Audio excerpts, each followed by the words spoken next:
একটা বাই ইলেকশনকে দিয়ে কি বোঝানো যায় যে একটা দল শেষ হয়ে গেল? মানে এগুলো অশিক্ষিত না, এগুলো এটা পলিটিক্যাল ভাবনা করেই না, এরা একেবারে ওই হুজুগ তোলে। বিহারের রাজনীতিতে কংগ্রেস আরজেডি এতদিন যে মাতব্বরি করতো বামপন্থীরা, তাদের সরিয়ে তো প্রশান্ত কিশোর উঠে এলো। তো ওদের নিজেদের পালে বাঘ পড়েছে সেগুলো দেখে না, বিজেপি খারাপ করছে কিনা সেটা দেখেছে। আসলে এগুলো আর কিছু না, এগুলো হচ্ছে রাজনৈতিক ভণ্ডামি। এটা রটাচ্ছে এখানে ওই সিপিএমের কিছু লোক, বামপন্থীগুলো, আর ওই কংগ্রেস তৃণমূলের কিছু লোক। আর যে তৃণমূল যদি কিছু বেঁচে থাকে, এখন তো মৃত কত তৃণমূল সবাই।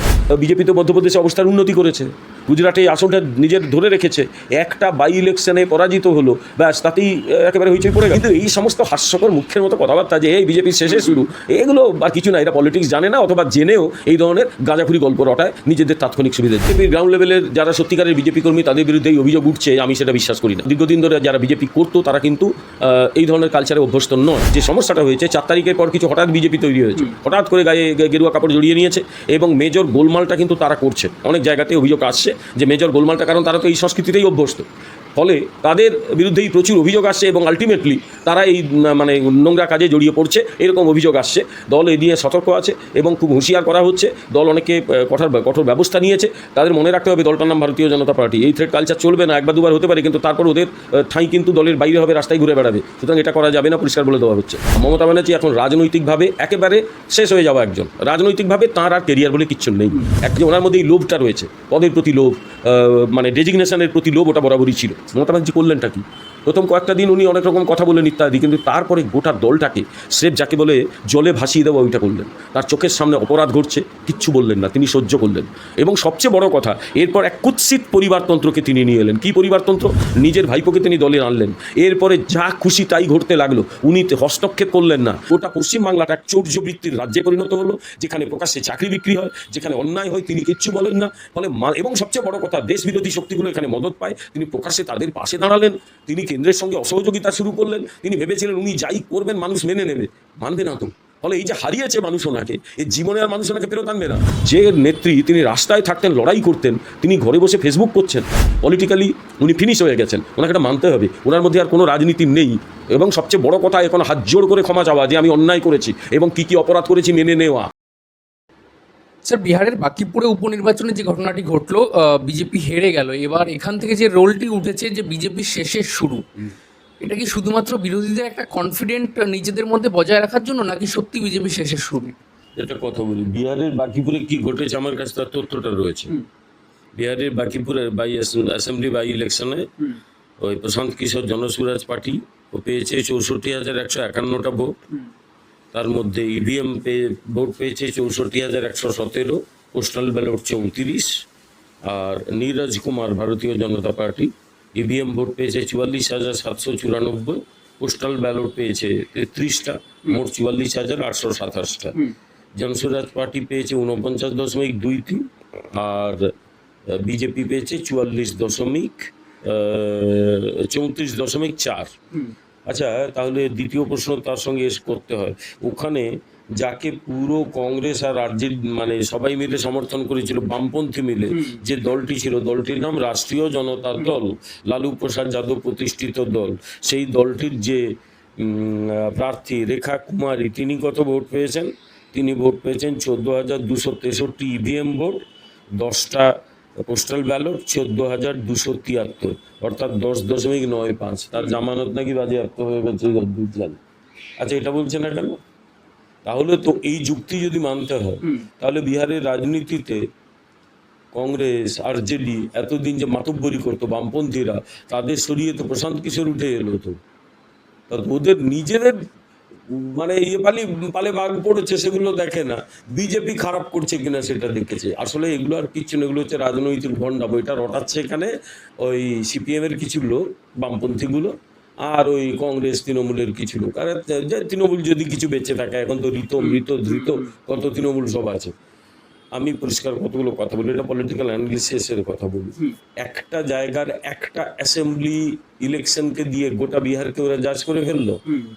দ্বিতীয় কথা হচ্ছে যে এর সঙ্গে আরো দুটো তো বাই ইলেকশন হয়েছিল, মধ্যপ্রদেশে একটা অ্যাসেম্বলিতে, গুজরাটে একটা অ্যাসেম্বলিতে। গুজরাটে বিজেপি বিপুলভাবে জয়লাভ করেছে। মধ্যপ্রদেশে গতবারে 7,000-এর বেশি ব্যবধানে কংগ্রেস জিতেছিল, এবার সেটা কমে 6,000 হয়েছে। তাহলে এগুলো হচ্ছে না কেন? তাহলে বিজেপি তো মধ্যপ্রদেশে অবস্থার উন্নতি করেছে। গুজরাটে আসনটা নিজের ধরে রেখেছে, একটা বাই ইলেকশনে পরাজিত হলো, ব্যাস তাতেই একেবারে হইচই পড়ে গেল। আমি একটা কথা বলি, সেটা হচ্ছে ভারতীয় জনতা পার্টি কিন্তু কোনো কিছুতে কোনো অজুহাত দেয় না। ভারতীয় জনতা পার্টি সব ফলাফল ভালো করে বিশ্লেষণ করে কোথায় ত্রুটি বিচ্যুতি হলো সেগুলো দেখে রেকটিফাই করে। আমি বলছি এই কংগ্রেস, সিপিএম, আরজেডি, তৃণমূল এদের আনন্দ করার কোনো জায়গা নেই, ওরা তো উৎখাত হয়ে গেল। এবারে পরে আসি যে বাঁকিপুরে প্রশান্ত কিশোরের রেজাল্টটা ভালো হলো কেন। প্রথম কথা হচ্ছে বাঁকিপুর ডেফিনেটলি বিজেপির একটা দুর্গের মতো ছিল, বরাবর ওখানে আমরা জিতে এসেছি। গতবারেও নিতিন নবীনজি তিনি ওখানে জিতেছিলেন, তিনি রাজ্যসভার মেম্বার হয়েছেন এবং যেহেতু তিনি ভারতীয় জনতা পার্টির সর্বভারতীয় সভাপতি হয়েছেন, স্বাভাবিকভাবেই নিতিন নবীন ওই আসনটি ছেড়েছেন, তিনি রাজ্যসভার সদস্য হয়েছেন। এমন একটা হতে পারে যে ওই আসনে কিন্তু নিতিন নবীনজির বাবা নবীন প্রসাদ সিনহা তিনি কিন্তু জিততেন দীর্ঘদিন, নিতিন নবীন জিতেছেন। ফলে ওখানকার মানুষের সঙ্গে এই নিতিন নবীন সিনহা বা নবীন প্রসাদ সিনহা এদের পরিবারের যে ঘনিষ্ঠ যোগসূত্র ছিল, অন্য কাউকে তারা মানতে পারেনি। এটা একটা সাইকোলজিক্যাল হয় অনেক সময়, যে তারাই তো ছিল, আমরা তাকে ভোট দিয়েছিলাম, সে কেন চলে গেল, ওই অভিমান থাকতে পারে। এটা আমি একজন পলিটিক্যাল অ্যানালিস্ট হিসেবে বলছি, সেটা অভিমান ফ্যাক্টর কাজ করতে পারে।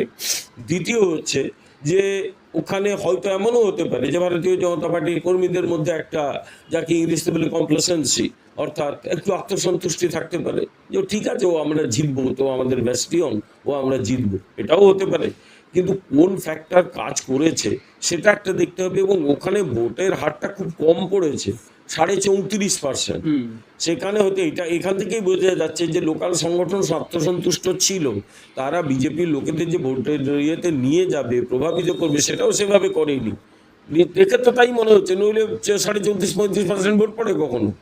এই ফ্যাক্টরগুলো হয়তো কাজ করেছে, কারণ এখানে যদি ভোটের ফল 65-70% হয় তাহলে কিন্তু পরিস্থিতি আবার উল্টে যাবে, ফলে সব একদম বিজেপির পক্ষে আসবে। আর নেক্সট যেটা, একটা বাই ইলেকশনকে দিয়ে কি বোঝানো যায় যে একটা দল শেষ হয়ে গেল, মানে এগুলো অশিক্ষিত না, এগুলো এটা পলিটিক্যাল ভাবনা করেই না, এরা একেবারে ওই হুজুগ তোলে। দু একটা চ্যানেলকেও দেখছি বিজেপির কি শেষে ওরে মূর্খের দল, একটা ইয়ে দিয়ে হয় এগুলো কখনো, একটা অ্যাসেম্বলি কনস্টিটিউয়েন্সি, তাই আবার বাই ইলেকশনে ইউজুয়ালি ইয়ে থাকে না, রেজাল্টের ইয়ে থাকে না বলে রাজনৈতিক দলগুলো গা ঘামায় না। কিন্তু এবারে বোঝা যাচ্ছে জনসুরাজ পার্টি ওটা অনেক কায়দা করে এগিয়েছে। কারণ দেখো, প্রশান্ত কিশোর একজন পলিটিক্যাল স্ট্র্যাটেজিস্ট, সে হয়তো জানতো যে এরকম একটা ব্যাস্টিয়ন যেখানে বিজেপি হয়তো একটু গাছ ঢিলে দেবে, যে ঠিক আছে আমরা তো জিতবই, ওই জায়গাটা হয়তো ঢুকেছে। কি হয়েছে ওটা লোকাল পার্টি ঠিক করবে, এবং নিতিন নবীনজি তো বলেইছেন যে এটা আমরা ভালো করে তদন্ত করে দেখব। কিন্তু এই সমস্ত হাস্যকর মূর্খের মতো কথাবার্তা যে এই বিজেপির শেষে শুরু, এগুলো আর কিছু না, এরা পলিটিক্স জানে না, অথবা জেনেও এই ধরনের গাঁজাখুরি গল্প রটায় নিজেদের তাৎক্ষণিক সুবিধার জন্য। স্যার, একটা গুরুত্বপূর্ণ বিষয়, বিজেপিকে এই রাজ্যের মানুষ একদম ক্ষমতায় এনেছে, বহু তাদের আশা প্রত্যাশা রয়েছে, কিন্তু যে থ্রেড কালচার, যে তোলাবাজির কালচার তৃণমূল জামানায় শুরু হয়েছে, আপনাদের এই জামানাতেও প্রায় দেখা যাচ্ছে একাধিক বিভিন্ন বিজেপির গ্রাউন্ড লেভেলের কর্মীদের উপর এই অভিযোগ হচ্ছে, কিভাবে দেখছেন? না, বিজেপির গ্রাউন্ড লেভেলের যারা সত্যিকারের বিজেপি কর্মী তাদের বিরুদ্ধে এই অভিযোগ উঠছে, আমি সেটা বিশ্বাস করি না। কারণ দীর্ঘদিন ধরে যারা বিজেপি করতো তারা কিন্তু এই ধরনের কালচারে অভ্যস্ত নয়। হ্যাঁ, দু একটা লোক করতে পারে না, তুমি যদি আমাকে জিজ্ঞেস করো বিজেপি কি কেউ এসব করতে পারে না, এরকম তো বলা যায় না, সবাই তো মানুষ তো রে বাবা। ফলে করতে পারে না আমি বলবো না, কিন্তু ইউজুয়ালি বিজেপি যারা গ্রাউন্ড লেভেলের ওয়ার্কার দীর্ঘদিন ধরে দলটাকে ক্ষমতায় এনেছে, তারা এতে অভ্যস্ত নয়। যে সমস্যাটা হয়েছে 4 তারিখের পর কিছু হঠাৎ বিজেপি তৈরি হয়েছে, হঠাৎ করে গায়ে গেরুয়া কাপড় জড়িয়ে নিয়েছে, এবং মেজর গোলমালটা কিন্তু তারা করছে।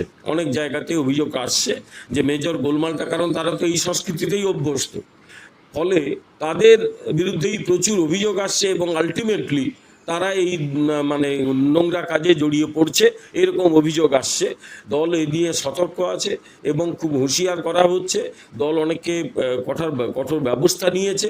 তাদের মনে রাখতে হবে দলটার নাম ভারতীয় জনতা পার্টি। এই থ্রেড কালচার চলবে না, একবার দুবার হতে পারে, কিন্তু তারপর ওদের ঠাঁই কিন্তু দলের বাইরে হবে, রাস্তায় ঘুরে বেড়াবে। সুতরাং এটা করা যাবে না, পরিষ্কার বলে দেওয়া হচ্ছে। স্যার একটা শেষ প্রসঙ্গ কি, মমতা বন্দ্যোপাধ্যায় কাল তিনি ফেসবুক দিলেন, তিনি মিডিয়াকে বহু সমালোচনা করলেন, তার কথা শোনানো হয় না, এইসব অভিযোগ তিনি তুললেন। কিন্তু তার মাঝে তিনি বলছেন তাকে কোথাও বেরোতে দেওয়া হচ্ছে না, তাকে কোনো কোথাও সভা করতে দেওয়া হচ্ছে না, পুলিশ দিয়ে তার এমএলএ এমপিদের ধমকানো হচ্ছে। বিজেপি কি রাজ্যে ক্ষমতা এই জন্যই এসছে?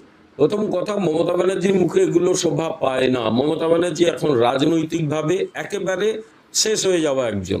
রাজনৈতিকভাবে তার আর কেরিয়ার বলে কিচ্ছু নেই। একটা সময় যত দ্রুত তার উত্থান ঘটেছিল 1984-এ নির্বাচনে জেতার পরে, এটা একটা অদ্ভুত রাজনীতি, অদ্ভুত রাজনৈতিক প্রক্রিয়া আমি দেখলাম অন্তত রাষ্ট্রবিজ্ঞানের একজন ছাত্র এবং একজন পলিটিক্যাল অ্যানালিস্ট হিসেবে।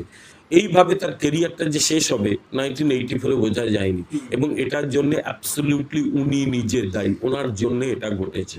প্রথম কথা, তার রাজনৈতিক কোনো কি বলবো এক ধরনের যে আমরা বলি মানে ভবিষ্যতের দিকে তাকিয়ে যে কাজ করা, যে মানুষ এই কাজটা করলে ক্ষুব্ধ হবে, এই কাজটা করলে মানুষ আমাকে মনে রাখবে, এটা কোনো কালে তার ছিল না।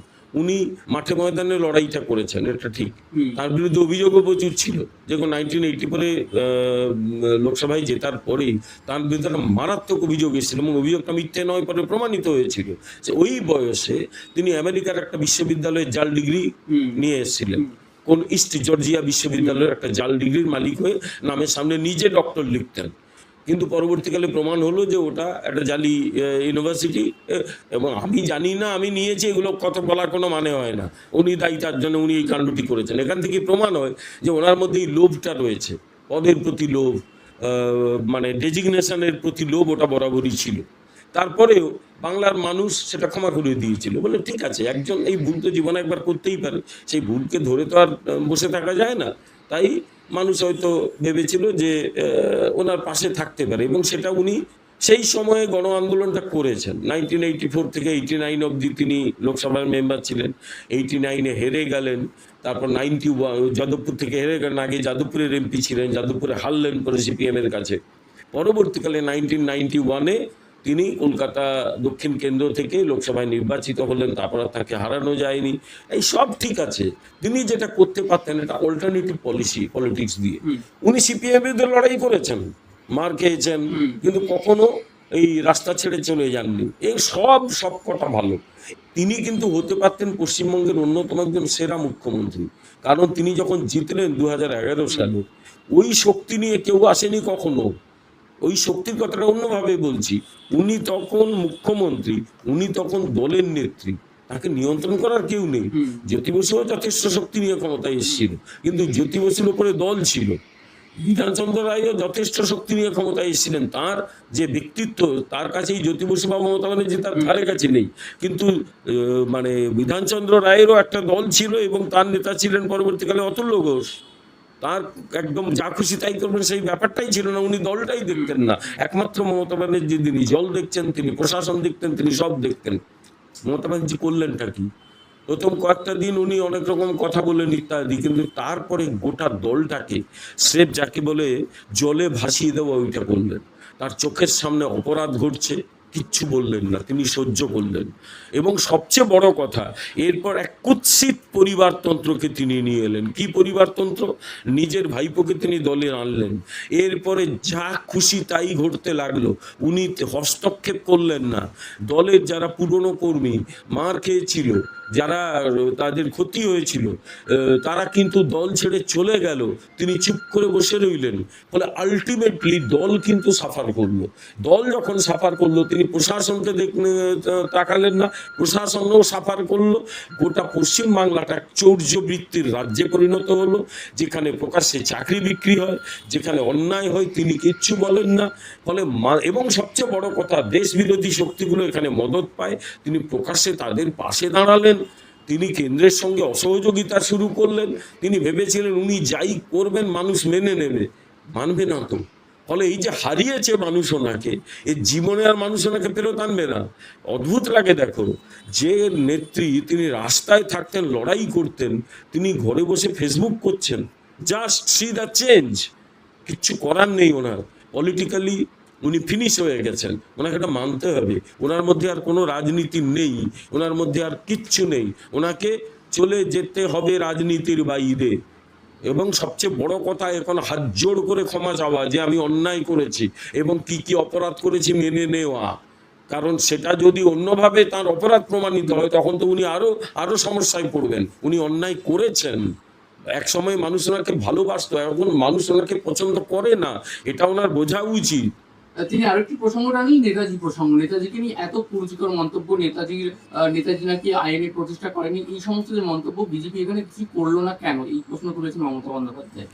আইএনএ সম্পর্কে যে একজন মন্তব্য করেছে তার সম্পর্কে যতটুকু যা রাজনৈতিক বা প্রশাসনিক ব্যাপার সেটা নিয়ে নিশ্চয়ই সেগুলো সিদ্ধান্ত নেওয়া হবে।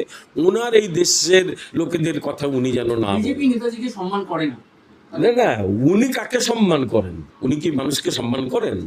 ওনার নিজে তো মানে সম্মানটা চেয়ে বেড়াতেন।